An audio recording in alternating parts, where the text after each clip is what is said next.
Hey listeners, make sure to check out our 2-week free trial for unlimited yoga, breathwork, and Ayurveda on betteryoga.net.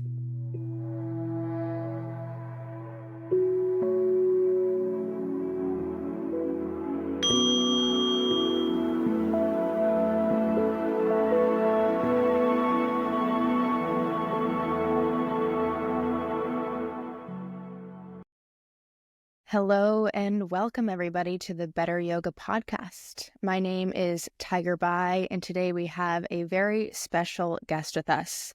Today we are featuring Patrick McKeown, who is the creator, CEO, and director of education and training at Oxygen Advantage, the director of education and training at Buteyko Clinic International, as well as the president of Buteyko Professionals International. He is a leading international expert on breathing and sleep and author of best-selling books, including The Oxygen Advantage. His focus is to empower more people every day to breathe better, feel better, and achieve their potential. Patrick's interest in breath training began when he discovered the Buteyko breathing method at age 26. After a lifetime of asthma medication and inhalers, he found immediate relief from his symptoms and has remained asthma-free ever since. He traveled to Moscow, Russia to learn from Dr. Konstantin Buteyko and was accredited to teach the Buteyko method in 2002. Since then, Patrick has been deeply committed to communicating his knowledge to the people who need it. He is passionate about conveying the importance of breath therapy in traditional healthcare and sports coaching, and he is determined to break down barriers that prevent an accessible, holistic, empowering approach to well-being and performance.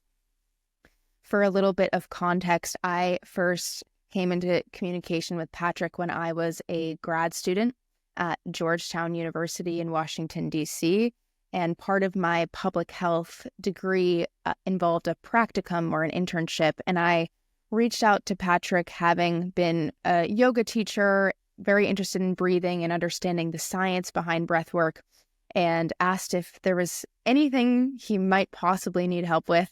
And he very generously said yes, there was a project I could help him work on.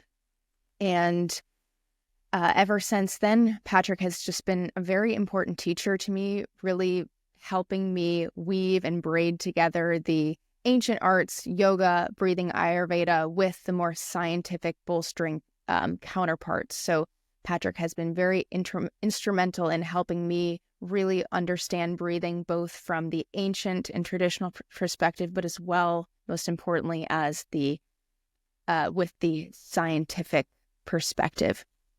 And we are so glad to have him on the podcast because we really have an overlapping goal. Better Yoga's slogan is move better, breathe better, feel better. And I've heard Patrick say several times one of his missions is breath to the people, like getting people breathing better. And I could not agree more on that democratic premise. And I'm so happy to have you here. Welcome, Patrick. So, Patrick, we start every podcast asking people the same question, and you are free to interpret as you may. But my question to you is, what does your daily practice look like? My daily practice, Tiger, and I have to admit it, I haven't always been able to get practice in. There were a few years, it was absolutely crazy with workload.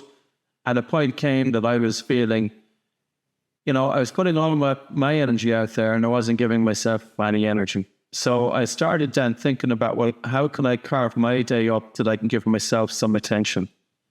I'm sure there's plenty of people in the same boat. So I only do one thing every morning and I have to do it. And that's 30 minutes on a cross trainer or an elliptical. And I do that every morning without fail. That has to happen. Even this morning I got delayed, I had a meeting and I still do the 30 minutes. And then normally what I do in the afternoon is I do 20 minutes of relaxation and really quiet breathing as a rest and reset. And that's my practice.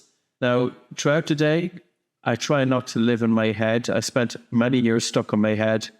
And at different times throughout the day, I will actually bring my attention into my body and onto my breath and, to reduce thought activity and bring my attention into the moment, but without looking or without being present through the veil of thinking. So that's my practice. And I think for anybody, the practice is whatever you're able to put into it without force, something that you just become accustomed to. And I am a strong believer that changing your breath for one breath can be a form of a breathwork practice. So the fact that you're dedicating 30 minutes, no doubt, to exercise, but also I'm sure thinking about how you're breathing when you're exercising is a full practice, if you ask me. Yeah, you know what? I actually should have said that, because when I'm on the elliptical, I sometimes do it with my eyes closed. And the reason I do it on that machine instead of a treadmill is because I can't do the treadmill with my eyes closed because I'm likely to fall off it. But at least when I'm holding onto the bars, I'm able to close my eyes and I bring my attention inwards. And I actually use it as a meditation. I use it as a breathing exercise. So for me, it's my formal meditation because my attention is on the breath. With every breath, of course, the mind wanders off. It's also a physical exercise, and I also nose breathe and do some breath holds. So it's a breathing exercise as well. So that's why it's quite important for me anyway. Yes, there are a million ways to meditate. And I find too that meditations in motion can be a real way to braid the body mind together. So I think that's fabulous. Sure. So I mentioned a little bit in your bio about you discovering the Buteyko breathing method. Could you tell us a little bit more about your genesis into breath training? I came into breathing by simply reading a newspaper article.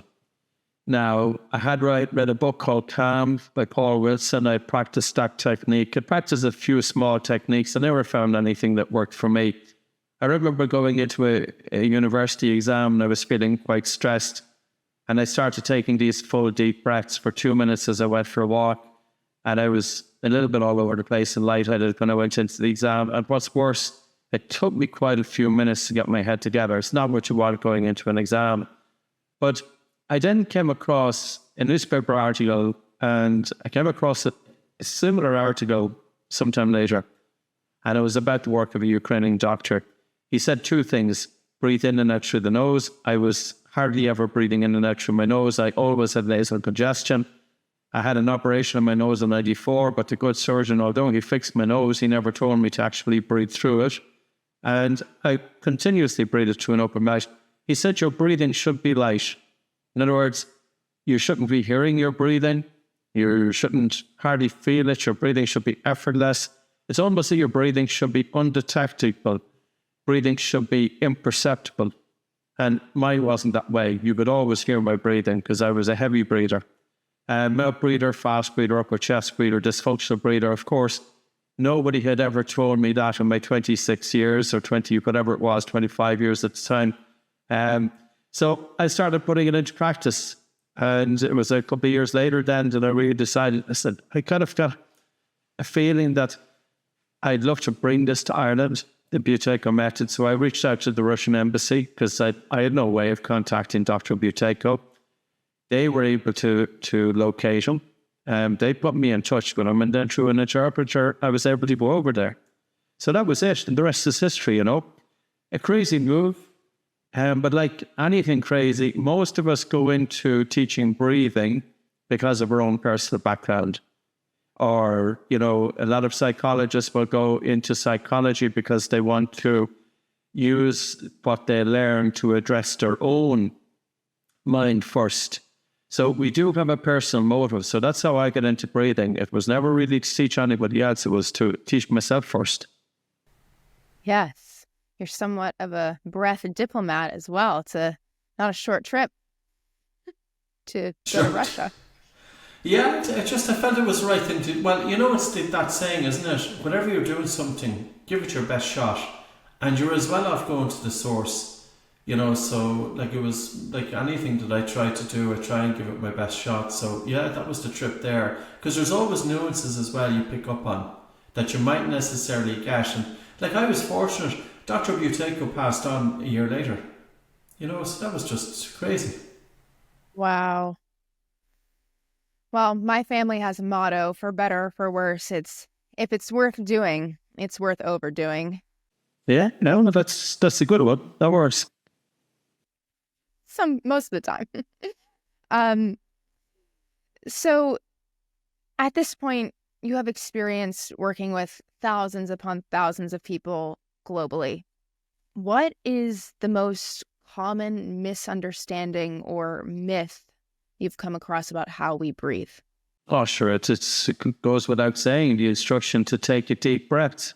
That simple instruction could be the most harmful instruction anybody ever gave. And the instruction is fine, but it's the interpretation of it. That's what's open to question. And also the belief, Tiger, that, we believe in the Western world that the bigger the better. The more, the better. But whereas with breathing, that's not the way. Taking a full, deep breath. Why do we do that? Why do we need to do it? What's it achieving? Is it achieving what the instructor, the practitioner, thinks it's achieving? And that's what breathing. People who are teaching breathing, they should really understand what's actually it's not a criticism. It's just, for people to start questioning, if you're giving a breathing instruction, what really is happening with that instruction? And more importantly, how is the student interpreting her instruction? Yes, and it's ubiquitous in the world of yoga, and just about every public class you'll encounter that instruction. Take a big deep breath into the blank, into the lungs, into the chest, into the belly.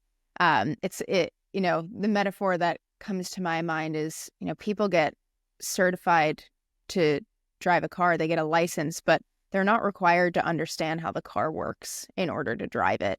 And many yoga breathing certifications are the same. People have a piece of paper saying they're allowed to go teach this, but they don't necessarily understand it enough to truly help their students. Something I've there's noticed. even more, Tiger. Like, the way I look at it is, imagine if I was a student of yoga and I was going in with my history of asthma, and I was going in with my chronic mouth breathing, my faster breathing and upper chest breathing, my stuffy nose, and I had poor sleep. I'm going into that yoga class with an aim to feel better. But if the yoga instructor didn't talk about breathing in and out through the nose, didn't show me how to decongest the nose, didn't show me how to breathe through my nose during wakefulness outside the yoga studio, in other words, how to breathe off the mat, talk about breathing during sleep, that if I was feeling queasy, is there a breathing exercise that you can help to do? So imagine a yoga instructor armed with that information, so that somebody coming in with asthma, given that asthma affects about 8% of the Western population. Now, the same idea, though, applies to somebody going in with panic disorder, that there can be very targeted breathing exercises that are brought into yoga to get to that person. And the same with sleep, the same with anxiety, the same with depression, the same with PTSD. So there's so much that a targeted approach with breathing could really benefit the person. And more importantly than this, I made mistakes with teaching breathing exercises. If I'm working with somebody with panic disorder, it's a totally different ballgame than working with somebody with asthma or working with somebody with sleep apnea. So, it's not just that we can get a better effect by knowing what breathing exercises to tailor to the population. More importantly is it's safer. Absolutely. And what you're saying really corresponds to something I believe, which is that a yoga practice is 95% off the mat. And the asana, the physical postures, the pranayama, the breathing exercises we do in a distinct class is just the tip of the iceberg. And having people be instructed in a way where they leave the class but take something with them to understand about their breath, their body, the other 23 hours of the day is is just crucial. And it, you know, at Better Yoga, we really believe like you don't do yoga to become good at yoga.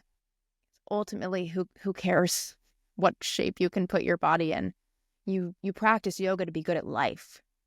And breathing, of course, is a huge component of a yoga practice. And it doesn't matter, how long can I hold my breath? How much can I inflate my lungs? Like, what practices am I doing to support how my instinctual breath responds in situations that are not in an enclosed space, that are indeed out of my control? And I think that's the real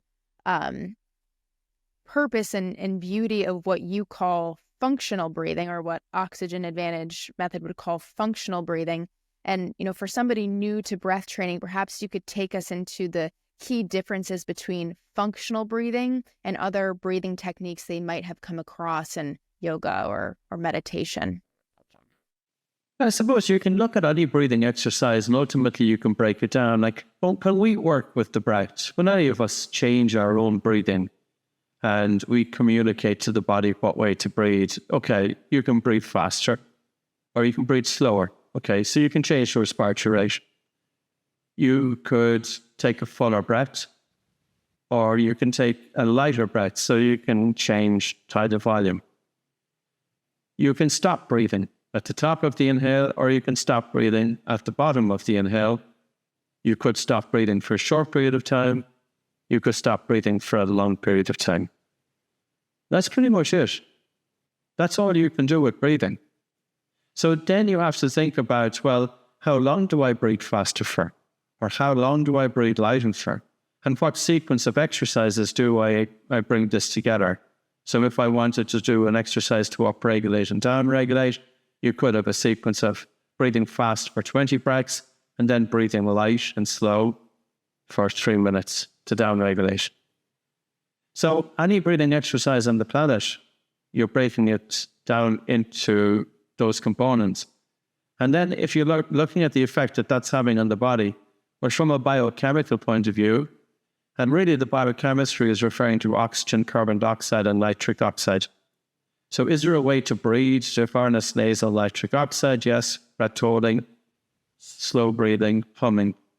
Is there a way to breathe to dump carbon dioxide, to blow off too much carbon dioxide? Yes, that would happen if you hyperventilate. Even with slow breathing, you can still hyperventilate because the tidal volume can be quite high. Is there a way to breathe less air, to increase carbon dioxide in the lungs and blood? And yes, you can.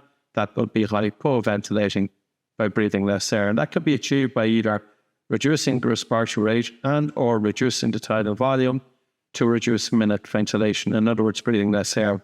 So that's the biochemical department or dimension. The second dimension then is the biomechanical dimension. And that's going to equate to whether we are breathing high in the upper chest or whether we are breathing low in different positions, while sitting, while standing, while lying on our backs, for example. And then we have the psychophysiological dimension. So this is the top-down communication, the instruction that we can give to our breath, that we can change breathing in whatever way we can change it, as based on the parameters that we can tolerate. So some people can hold their breath for a very short period of time. Some people can hold their breath for a long period of time. There's many factors that are feeding into the drive to breathe. It's not just, of course, carbon dioxide, but carbon dioxide is the primary stimulus. But there's a lot more factors there as well. So in terms of the psychophysiological dimension, it's the communication from the body up to the brain. So it's the bottom-up communication, and that is the communication from the brain to the body, top-down communication. So ultimately, any breathing exercise on the planet that anybody can think of, well, ultimately, it's going to fall into that category. So we could be the author of any breathing exercise, absolutely anything, because ultimately, it has to meet a certain few conditions anyway. And I think there's a simplicity in that, but there's a complexity in it as well. Because a lot of people, You don't say. when they teach about breathing, it's really about taking that deep dive in terms of, like the exercise that I love the biochemical dimension. I love the hypoventilation. It's my go-to. And That's whereby I simply take a shorter breath in through my nose, about 70% of the breath in. I have a relaxed and slow, gentle breath out. My objective is to do it purely with relaxation and just mental encouragement, to take less air into the body, to feel an air hunger for a short period of time. So that would be biochemical dimension of breathing. Or I like to do long breath holds. This is the stressor exercise. But typically I will do it after an exhalation because there's less stress in the heart. And also you've got a more concentration of carbon dioxide. You can lower your blood oxygen saturation quicker. And also if you hold your breath after exhalation, then when you resume breathing, you harness nasal nitric oxide that is accumulated in the nose during the breath hold, and you're carrying that nitric oxide into the lungs where it will help to bronchodilate, help open up the blood vessels in the lungs, etc. So, there's something about breathing and that our own personal preferences come into it as well. And oftentimes I think our own personality comes into it. So an individual who is quite extroverted, an individual who loves to push the boundaries, they're not going to work with a gentle breathing technique. They're going to have, a stressor breathing exercise, probably more likely, hyperventilation, long breath holds. Whereas somebody else who is kind of maybe more into not necessarily the extremes, but maybe the middle road, they will be bringing in lighter breathing, slower breathing, and it's deeper breathing. Now, I'm not going to generalize. Of course, there's exceptions to every rule, but there's always a few things to take into consideration. So if you were a student and you were being taught a breathing practice, one, you have to ask a few questions. What knowledge base does the instructor have? And also, what's the personality of the instructor? Where did the breathing technique originate? Is the breathing technique true to the source? Or has it been changed? Because even in yoga breathing changed immensely in 1880. Immensely. It's almost like night and day. And even the history of yoga is quite complex. What we regard, and I'm a beginner student. I'm hardly a beginner. I'm not even a half a beginner student to yoga. That's what I know about it. I do it every now and again. I think it's absolutely wonderful. And in terms of the history of it, when I had met Magdalena Crawler, she'd written a PhD on yoga breath. And of course, Robin Rothenberg, from years past and continuously, I correspond with her. In that, when I looked at Magdalena Crawler's PhD, which is available, yoga breathing, whether it has originated 2,000 years ago or 5,000 years ago or 10,000 years ago, nobody seems to know. So the history is not absolutely certain. But the one thing that does seem to come true is that there was an emphasis placed on the conservation of the breath, that the breath should be so subtle, that the breath should be light, that human being, the objective is that he who breathes the least lives the longest. And I'm not just talking about as measuring that in the respiratory rate, but I'm talking about minute volume. But the two do tend to go hand in hand. Whereas in the 1880s, when tuberculosis was rampant in Europe and people were dying with the condition and the respiratory system was affected, an idea took hold in the hygienic movement that he who breathes more air lives the longest. He who breathes the most air lives the longest. Taking full deep breaths, ventilating all regions of the lungs will help to prevent germs from spreading throughout the lungs. But of course, the proponents back in 1880 didn't consider that if you breathe more air than what your metabolism requires, you blow off too much carbon dioxide from the lungs because you're breathing it from the body into the atmosphere. And if you reduce carbon dioxide in the lungs, you are going to reduce the carbon dioxide in the blood leaving the lungs. And now your blood circulation is going to be constricted, so your reduced blood circulation. You've got reduced oxygen delivery because of the Bohr effect.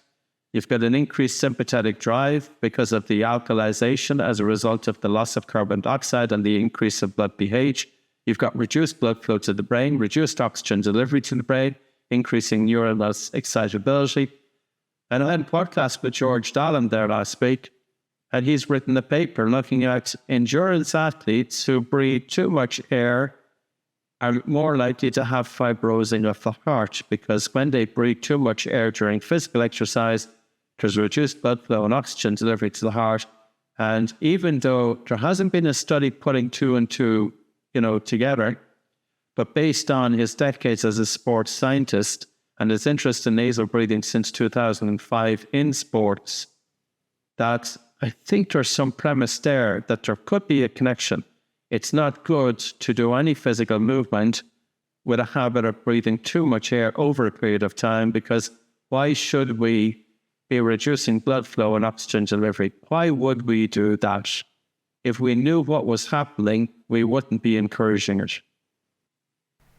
And what you're getting at is certainly reflected in yoga, which is that, we have pranayama, and pranayamas are really specific, targeted breathing techniques to change the state of the body-mind.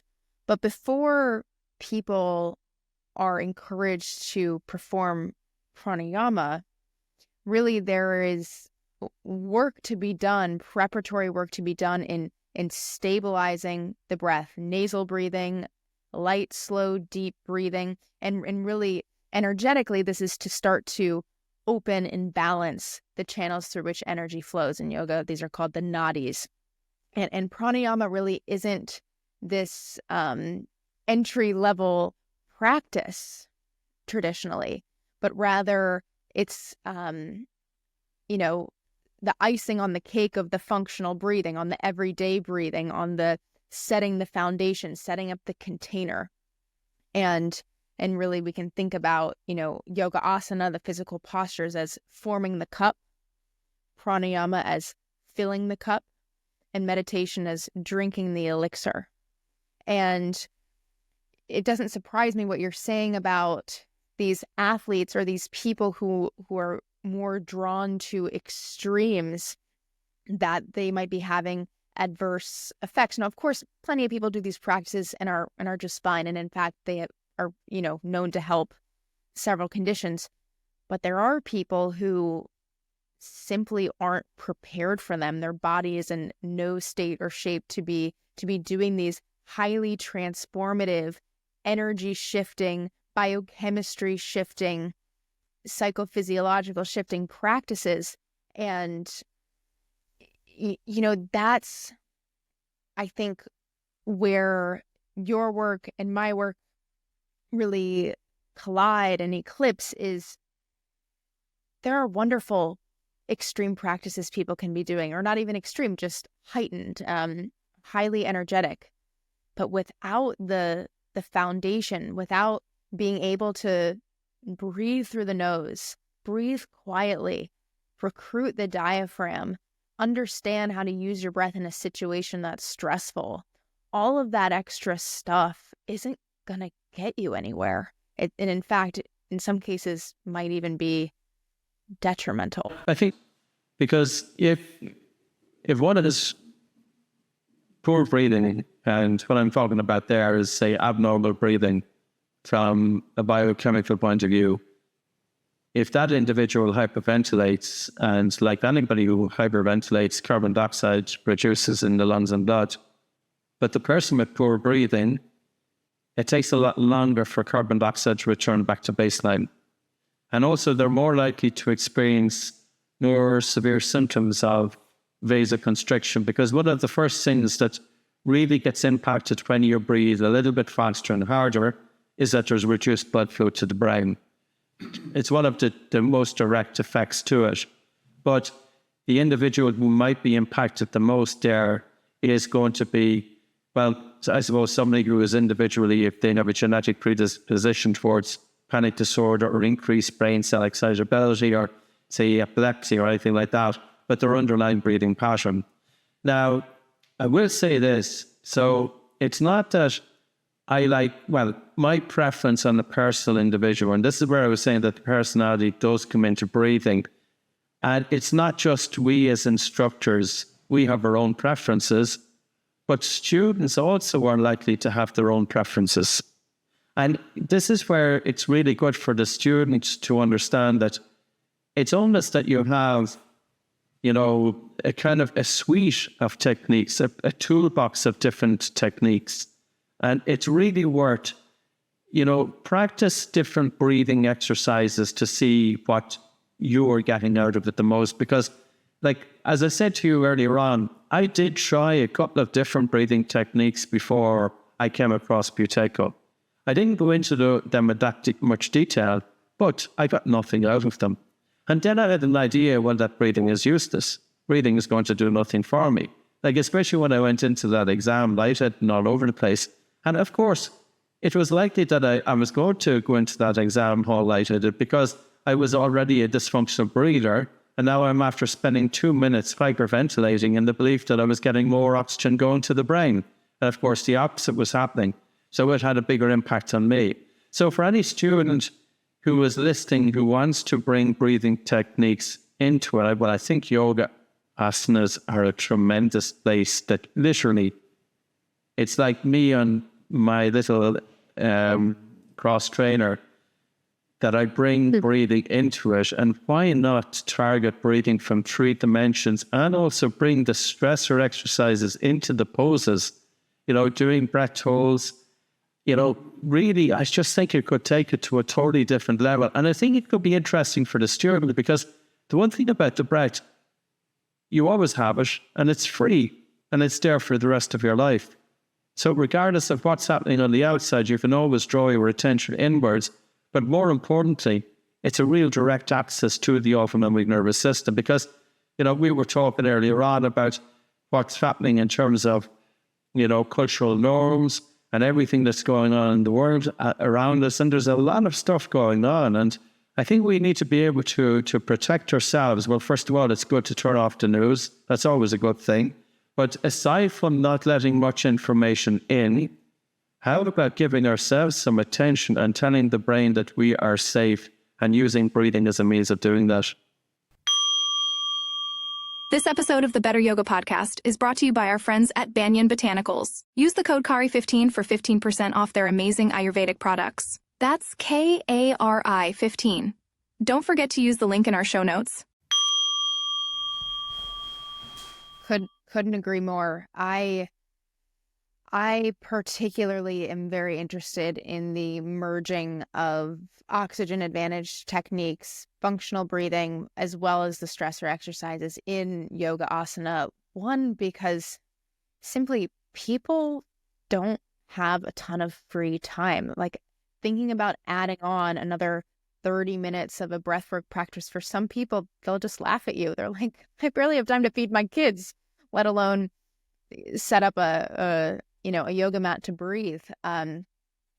But, for a lot of people, and as, you too on the cross trainer, people are already doing some sort of physical exercise. They're already getting on their yoga mat to stretch, to open up the body.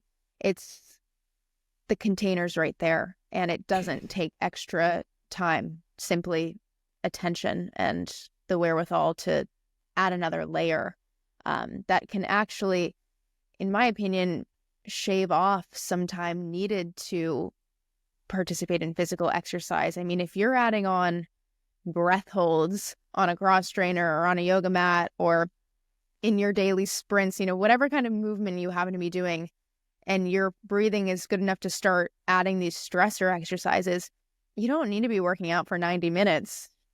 30 minutes is plenty. And I want to backtrack to, you had mentioned panic attacks and PTSD, and this conversation has been threaded with the topic of stress and how ubiquitous it is for anybody these days. We know breath is closely linked to stress levels. Can you tell us a little bit more about what role breath plays in mental health, particularly when it comes to conditions like panic attacks, PTSD, where the fight or flight response is triggered? Well, I think it has a fundamental role. I think all of those, any life challenges is going to influence breathing. So breathing is influenced by the situations that we find ourselves in. Anytime that we get into a difficult situation, it's likely that our breathing is going to change because our brain is interpreting that there is a threat to the body. So automatically our breathing is getting faster and harder. And we revert back to the primitive way fight or flight responds. Now, if we have a chronic difficult situation, well, our breathing pattern then is going to change over a period of time and stay that way. And then the body develops a habit of breathing that way all the time. And even when the difficult situation is removed from our life, our poor breathing pattern will continue. And our poor breathing pattern then is feeding into a stress response. So it's not just that stress impacts our breathing. How we breathe is going to influence and tell the brain whether we are under threat or whether we are safe. And if we look at the people of breathing coming in with panic disorder, and I've worked a lot with panic disorder, it was a group that I found most challenging because I made most of my mistakes. And in 2010, I worked with 3,000 individuals in small little group workshops over 3 years. So Dublin, Cork, Limerick, Galway, I was driving all the time. And I put out Buteyko mindfulness method. People didn't know so much about Buteyko, but they knew about mindfulness. So I put it out that mindfulness was the draw to come in the door. But when you come in for your mindfulness, I was teaching you breathing practice to self-regulate.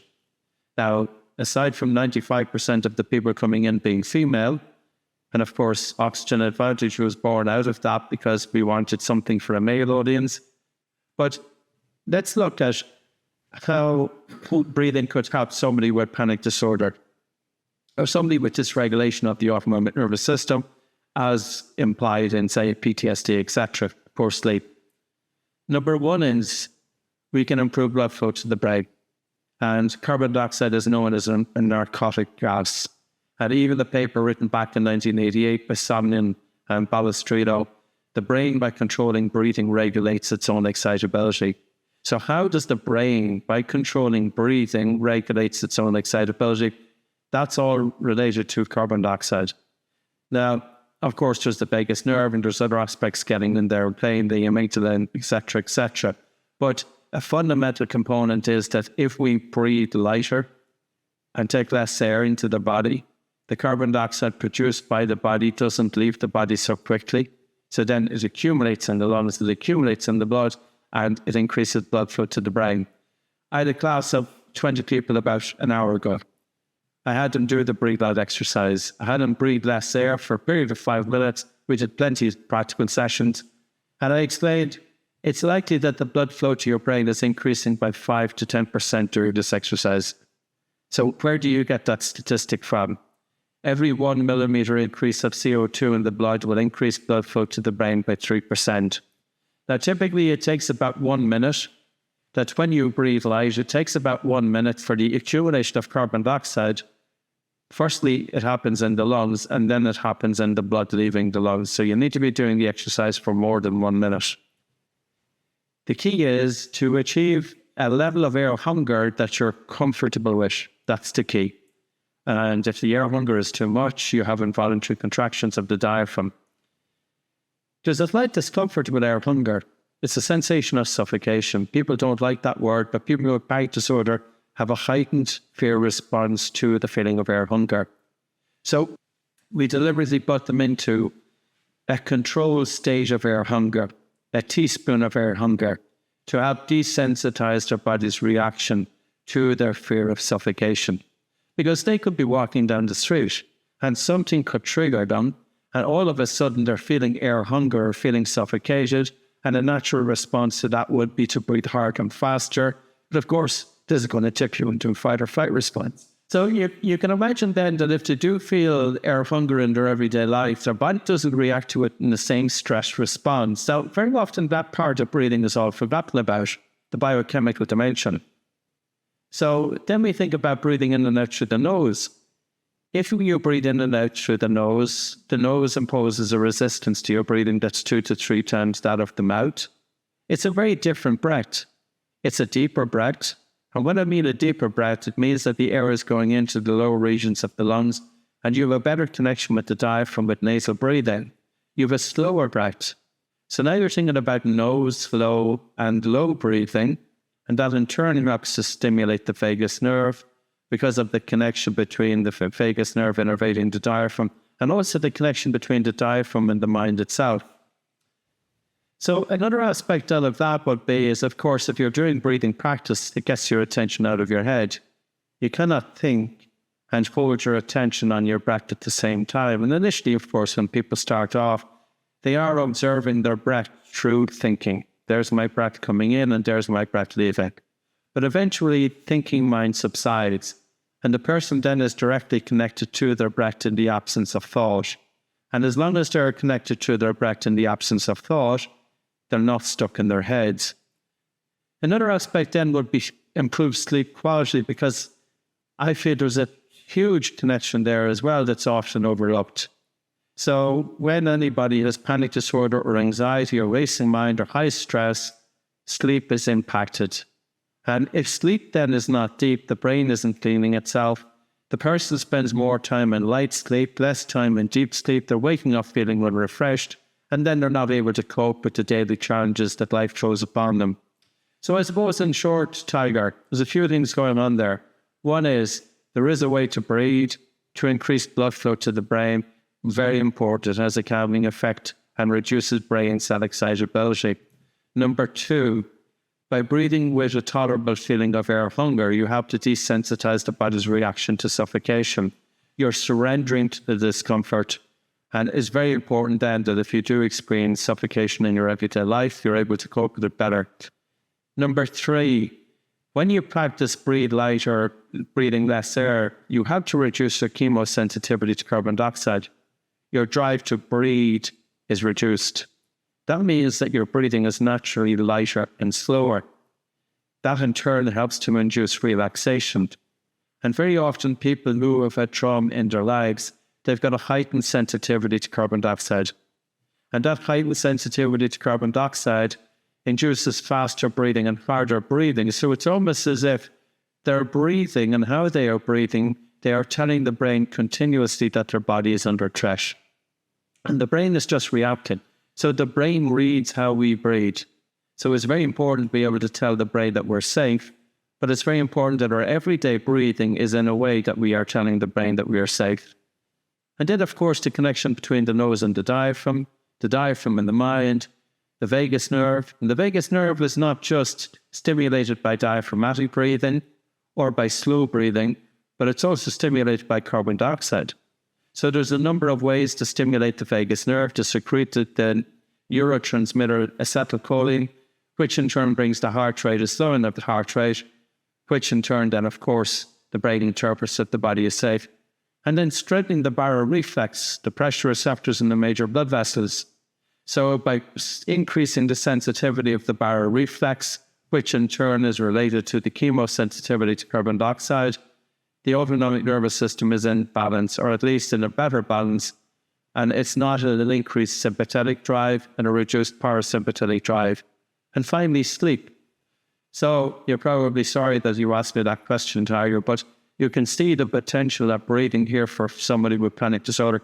And even though it sounds complex when I'm talking, I'm going through all of those things, you can still easily impart all of those benefits to somebody during a yoga class. I agree. And, for people who may be listening to this, resonating with those heightened feelings of sensitivity to air hunger, sensitivity to that feeling of suffocation, and wondering, well, how sensitive am I to the gas carbon dioxide? Would you mind breaking down the measurement you use to help people understand and improve their chemosensitivity to carbon dioxide, the BOLT score, BOLT? Yes, so we use the BOLT. So the name BOLT came from, was actually Tom Heron, one of our instructors, who was a psychotherapist. And it's also derived from the Buteyko method, the control pause. It's known since 1975, or even before that the length of your breath over time gives you feedback of your chemosensitivity to carbon dioxide. Now, there is more to it than just the chemosensitivity to carbon dioxide. But the one thing about the BOLT score is you're only holding the breath until the first definite desire to breathe. So it's not influenced by willpower or determination. So the measurement goes as follows. One takes a normal breath in and out through their nose, and they pinch their nose with their fingers, and they time it in seconds. How long can they hold their breath for and still have normal breathing when they resume breathing? And that's a key part of it, still having normal breathing when they resume breathing. A person with a strong chemosensitivity to carbon dioxide will have a lower breath hold time. And I would expect it, not all, but a lot of people with panic disorder, and I have 20 people with panic disorder either tomorrow or Friday. And I will tell you what sort of breathing pattern would be most evident. I will see that they will be breathing faster. They will be breathing harder. They will be breathing upper chest. They will be sighing frequently. Many of them will tell me that they can't take a satisfying breath. Most of their BOLT scores will range from between 8 seconds to probably about 17 seconds. There will be a few outliers. Some people will have decent enough breathing, even though they are prone to panic disorder, but the vast majority of them won't. That's interesting about breathing. And of course, I can never say it's never going to be 100%, but it's just in general, when you're working with that group of people, well, it kind of makes sense anyway. This is the cycle that's going on. Breathing is feeding into the condition. And if the person has a panic attack, what is the one thing that's impacted the most? Their breathing. And how do they feel? Suffocated. And they feel they are going to die. So as a result then, all it would take is for any of us to have a couple of bad attacks of panic disorder, and then we have a very delicate relationship with our breathing, a very poor relationship with our breathing, because we just cannot trust our breathing, because our breathing has let us down. And it's not that our breathing has let us down. Our breathing has given us an experience that hasn't been an altogether nice experience. And then when we tap in on our breathing, it just could bring back those memories. So this is where, when we're working with anybody, and it does come back to whatever you decide as a student in terms of breathing, dip your toes into the water first, because you don't know how your body reacts. And go back to your point, don't automatically go for the stressor breathing exercises because they're sexy and they're better known. There's a lot of subtle exercises that are absolutely wonderful. People won't even know what you're doing. And before you go into anything that you're pushing it, start off walking first. Walk before you sprint. Good advice for sure. And, it's not necessarily just people with high anxiety, panic disorder, PTSD that, we've seen with lower BOLT scores or high sensitivity to CO2. You've done extensive work with athletes and high performers, and, people even in this category aren't necessarily having optimized breathing. And maybe you could tell us some of the immediate benefits you see people in these realms getting when they start to improve their CO2 tolerance. Well, it's a measure of functional breathing. And if I look at Kyle Kiesel's paper, he looked at 51 individuals, and he's a professor of physical therapy. And in his study that's published, his conclusion was that your breath hold time, BOLT score, control pause, it should be greater than 25 seconds. And that indicates that there's an 89% chance that your breathing is functional. Now, what would it mean if an athlete has dysfunctional breathing? It just would mean that they're pushing themselves that bit faster and harder to attain what they want to achieve. So, say, for example, they're not going to be as efficient with their breathing. They're wasting energy unnecessary. They can be reducing blood flow and oxygen delivery. This was the conversation I had with George Dallin, that he was talking about endurance athletes. These are guys and girls who are running marathons, for example, doing a lot of endurance running. But what about the individual with dysfunctional breathing who is running marathons? Can they still run marathons? Of course they can. but what impact is that having on their body? And could they be overdoing it? So it's always about, you can achieve what you want to achieve during physical exercise, even with poor breathing, even though I would, in general, expect poor breathing to hold you back. But there's a time that poor breathing can catch up with you. And if we look at the paper that was published in Japan, looking at 1,933 athletes, 90% of those athletes, irrespective of the team that they were in, the sports that they were in, or the age group, had dysfunctional breathing from a biomechanical point of view. Now, if you're breathing high, it means that you have suboptimal recruitment of the diaphragm. And of course, the diaphragm breathing muscle isn't just for respiration, but it provides stabilization for the spine. And there's a relationship between breathing and movement. And if breathing is dysfunctional, movement is dysfunctional. And if movement is dysfunctional, the athlete is more at risk of injury. So athletes will get by, but it doesn't mean that it won't impact them. Their recovery may not be the same, their sleep may not be the same, their stress levels could be higher, they could be at risk of overtraining, and they could be experiencing muscle fatigue, cramping, diaphragmatic fatigue, and increased risk of injury. Exercise-induced bronchoconstriction, that's related to overbreathing, hyperventilation. The airways are not able to cope with the volume of air that's coming into the lungs. They dry out, they cool, they narrow, and the athlete has exercise-induced bronchoconstriction. So yeah, it's an interesting question because, somebody could say, well, here's an athlete and they have a bold score of 15 seconds and they just ran a marathon and they won it. Well, okay, that can happen. That can happen, but watch that space. Yeah. When I first read that paper out of Japan, my jaw hit the floor. It's shocking. It's absolutely shocking, especially given, this study was done not just in one sport, but various sports, very different kinds of athleticism. No matter what kind of athlete you are, no matter what kind of human being you are, if you are not recruiting the diaphragm, you are a fundamentally less stable individual. And just think about that language. Like you're talking about these ultra runners or these marathon runners, possibly just burning out from having to work that much harder without having the breathing on their side. Like they're not as stable, literally. And, the human body, human brains, they're amazing. They can achieve absolutely unbelievable things. If you asked me to run a marathon, it would be very, very hard to convince me to do so. But people do these amazing things, and it makes me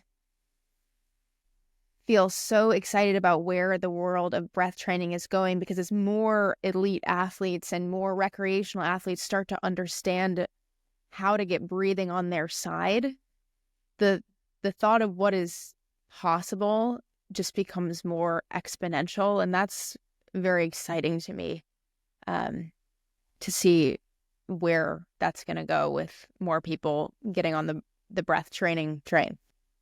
So if you could give just one actionable tip or practice for listeners who are brand new to breath training, they've just heard this word in this podcast, what is one thing you would encourage them to begin implementing today to improve their overall breathing habits and therefore their well-being? I think you guessed it, you know what I'm going to say. What do you think I'm going to say? I think I know where you're going to point. Totally. It's a foundation that has to be breathing in and out through the nose, and out through the nose, Tiger. Not in through the nose and out through the mouth, not in through the mouth and out through the mouth. And ultimately, we have to think about what's inside the nose, what's inside the mouth. There is nothing inside the mouth that serves any purpose for breathing. And so for rest, during physical exercise, during sleep, one should never wake up with a dry mouth in the morning. Our nose is for breathing. Even if we just start with that, it's a great start. And pay attention to your breathing. It's a great place to be able to bring your attention out of your mind and into the body. In your everyday life, not just when somebody is doing a formal meditation. But as you said at the very start, meditation isn't just one that's done in the formal sitting. Our life is a meditation. And we've got two options here in our short journey here in life. We can either live in our head and be asleep to everything that's going on around us because all of our attention is stuck in our head and we're not even seeing or hearing or feeling what's going on around us. Or we can be bringing our attention onto the breath, into the body, and connecting with life through that. But yeah, nose breathing is the place to start with. In and out through the nose. Couldn't agree more. So on this podcast, we like to end with this question. If you weren't a breath professional, what would you want to be doing? I would be an architect. And I have an interest on the side, designing buildings.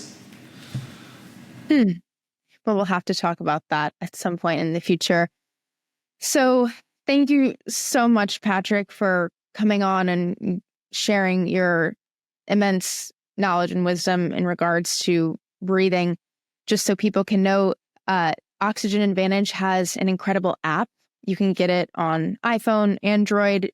Please download it. All of these practices Patrick has mentioned are explained, demonstrated for you right on the app. It's completely free. So I highly recommend downloading the Oxygen Advantage app and maybe the Better Yoga app while you're at it. Absolutely. And then you can find Patrick as well and his courses at oxygenadvantage.com, at Oxygen Advantage on Instagram. And now you have your own Instagram at Patrick McKeown Official. It's official. Yeah, and God only knows what's on it because I have no apps on my phone. I have no social media on my phone. I have a few apps and I don't even use them. Ryanair, I suppose, is the only ones that I use. So yeah. So Patrick McKeown Official might be, God only knows what's on that, but I'm sure it's all good stuff. All great content, you know. Yes. All great content. Well, thank you so much, Patrick. Is there anything else, anywhere else people can find you that I didn't mention? Your typical clinic could be an interesting site as well if people have asthma and sleep issues and anxiety. So, I suppose I divided the two, Buteyko Clinic for health and Oxygen Advantage then for the three pillars now in terms of functional breathing and stressor exercises and the mind, which is a big part of it, Absolutely. Well, we will link all of that in the show notes. Thank you so much, Patrick. Pleasure. Thanks very much, Tiger. We hope you enjoyed today's show. Don't forget to check out our 2-week free trial for unlimited yoga, breathwork, and Ayurveda on betteryoga.net.